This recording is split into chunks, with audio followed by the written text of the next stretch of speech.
Welcome to another vlog. It's our first day for the year. And kakatapos ko lang mag-get ready. So, ayan, naka-uniform na ako. Diyan si Holly.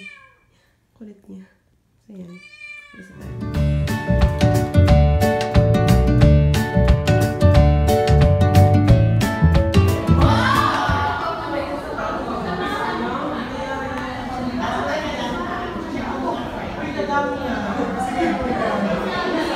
So, let's go down and get the laundry. Kanina pa siya nandun sa baba. So, si Holly pala, nandito na sa cage niya. Naiinis siya. Saan ka nakakita ng pusa naka-cage? Pero kasi kulit-kulit niya. So, dyan siya every time na nasa taas ako.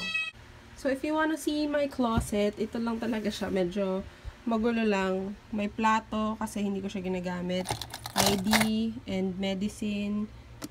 Some utensils. Yun yung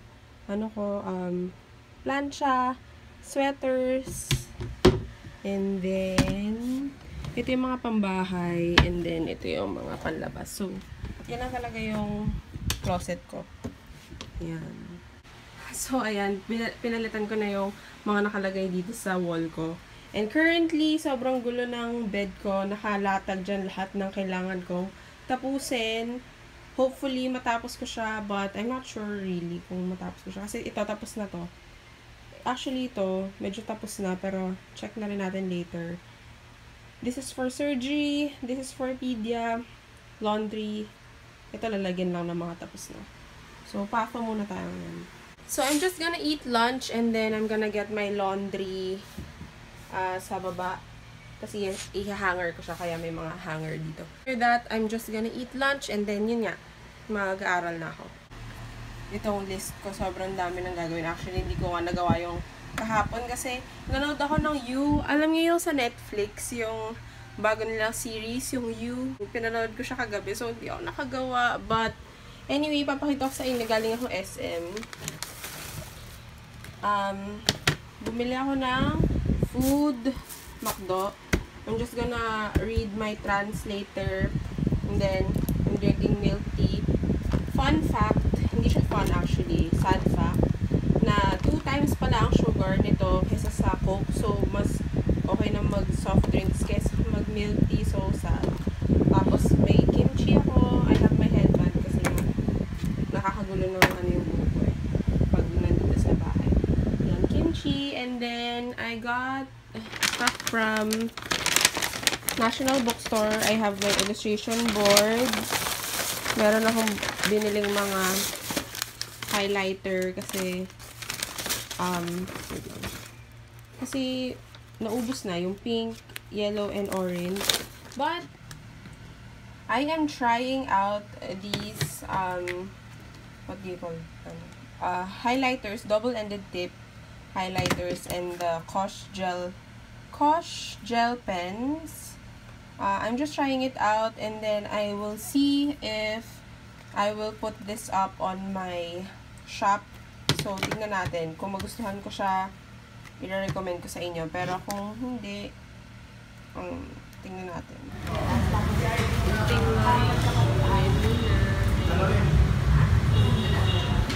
So, meron na kaming mango na legit yung sa ano. Tapos may signboard na rin sa kanya. Lahat kong bumili. Nainggit eh. Tagal ng craving.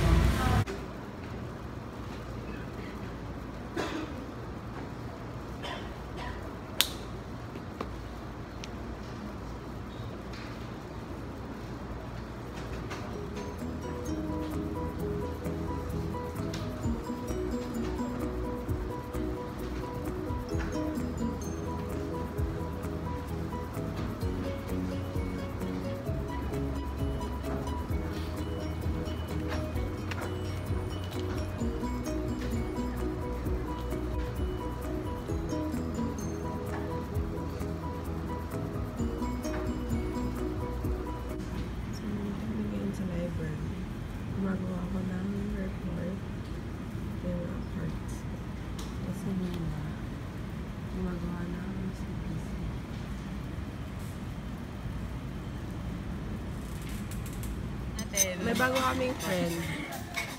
Ayan. Nag-aabang. Ang sungit niya. Sungit sa camera. Akala mo naman maganda siya. Good morning! So, we're here sa Kainan Place. Hindi na. Kasi kumakain kami ng breakfast. Kasi nag-attendance kami ng sobrang early. Wala pa si Ruby. Pero wala pa si Ruby. Dapat nandito Dito siya. Okay, ano? Ito mo lang siyang ganon. Dahan-dahan. Kasi i-rub mo. Sige. Try natin kasi natuluan ako ng Sige, pindot-pindot.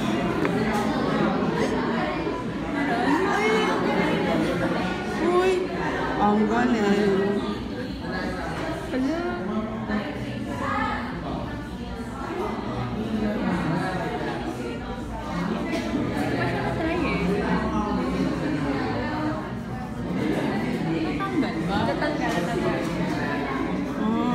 Amazing! Tried to go 120, 7-Eleven. Yes!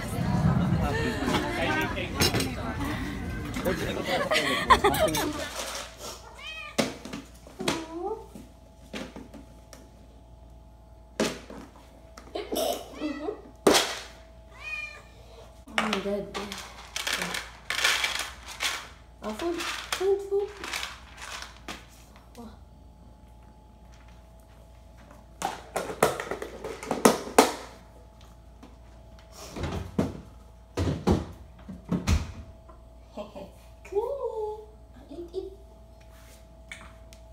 Nag-jogging kami and medyo tapos na. Tingnan si Nina. Kamusta ka naman? Okay lang.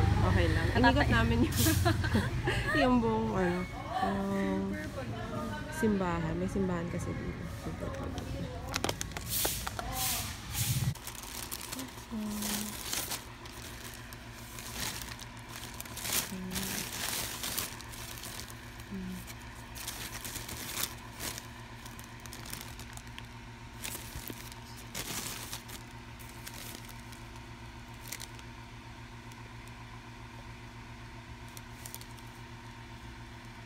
Hi guys, so I just finished grocery shopping. As you can see, ito na yung stock ko. Puro cookies kasi. Yes, sprinkles. Kasi sobrang mahal nung sa canteen namin. Parang 10 pesos isa. And yung isang ganito ata parang 60 lang or something. Parang ganun. 60 lang ata to. Tapos ilang pieces? 10. Tapos sa canteen, 10 pesos isa. As in isang ganito.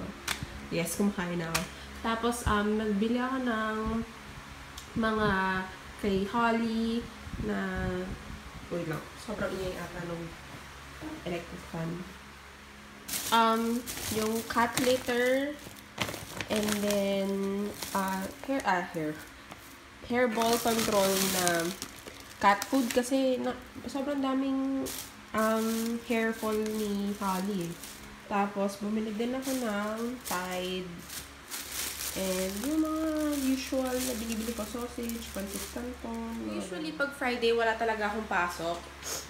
Actually, every Friday, wala talaga akong pasok this SEM. Tapos, ang ginagawa ko pag Friday, nag-aaral ako for tomorrow kasi every Saturday may plating kami on microbio. So, ang plating is shifting exam, parang exam. Lahat ng topics na diniscuss namin last week, i-exam namin Saturday. Kasi Saturday lang kami may microbio. Tapos, pag Friday din ako nag-laundry. So, kunin ko lang yung laundry sa banyo. So, ito yung laundry ko. Kunin ko lang siya, tapos ihahanga ko na siya. Hi, Kuya Kim.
Jessica Emily.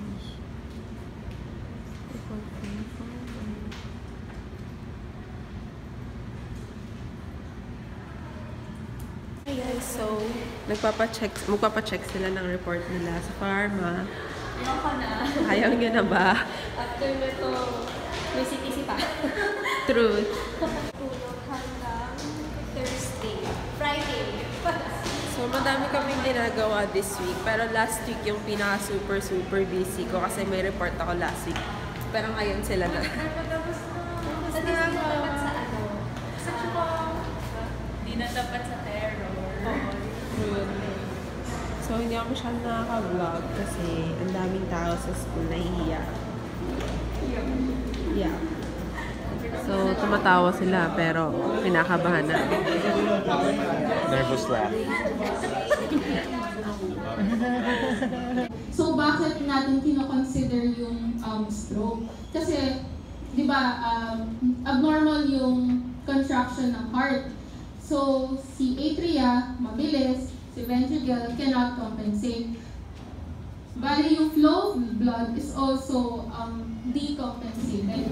Bakit? Kasi, di ba, hindi na nakaka-flow na maayos yung blood sa heart. Therefore, may possibility na mag-form ng clot sa heart. And therefore, that clot will release into the circulatory system and could have a chance or a higher risk of going into the brain. The pharmacodynamics, isoniazid is a bacterial agent active against organisms of the genus Mycobacterium, specifically for tuberculosis. And it inhibits synthesis of mycolic acid, which is essential component of Mycobacterium. So, nandito na kami sa classroom at tingnan mo yung charger. Ha? Yung charger ni Jay. Ano meron sa charger mo, Jay? Wala lang. Keep classes. Gusto mo ng tinapay? Ha? Palaman. May palaman ka ba? May palaman ka. Dati nagdadala ako ng palaman sa akin. Pa-charge nga rin. So, sobrang dami namin ginawa last week. Medyo random din yung vlog kasi nag-vlog lang ako ng mga tidbits, mga moments na pwede akong mag-vlog kasi ang dami naming prepare for the report and yung mga exams. So, usually hindi naman ako makapag-vlog in class. So, yung mga pwede ko lang i-vlog, yun yung sinama ko. So, yun. Tapos next week is Hell Week na, this week na pala, Hell Week na ngayon. And next week will be our prelims exam. So, that will be interesting to see. And hopefully, I can upload a vlog also by next week. So, yan. I'll see you guys on the next vlog. Sana talaga maka-vlog ako this week kasi ang dami kong gusto ipakita sa inyo. Usually, yung mga study sessions namin. Nag-start na yung Hell Week namin. So, sobrang dami namin ginagawa. Ang ingay ni Holly. So, sorry about that kasi nakakulong siya ngayon. Kasi kakalinis lang ng roommate ko ng room. So, anyway, I'll see you guys in the next vlog. Comment down below if may mga tanong kayo or things you wanna know about med school. Just comment down below and I'll answer. Thank you guys for watching. Don't forget to comment, rate, and subscribe. And I'll see you guys in the next vlog.